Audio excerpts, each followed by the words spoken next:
कई सालों तक मक्का के लोगों ने इस्लाम की सख्त मुखालफत की।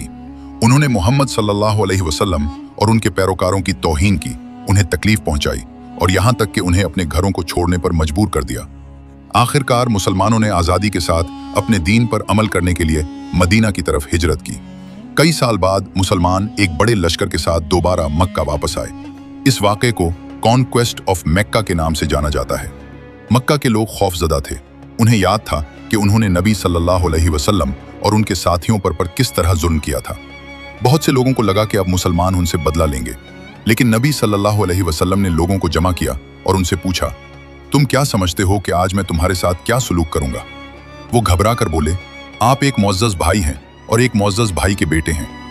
बदला लेने के बजाय नबी सल्लल्लाहु अलैहि वसल्लम ने हैरत अंगेज रहमत का मुजाहिरा किया। आपने फरमाया, जाओ, तुम सब आज़ाद हो। ये मुआफ़ी मक्का के लोगों के लिए हैरान कुन थी।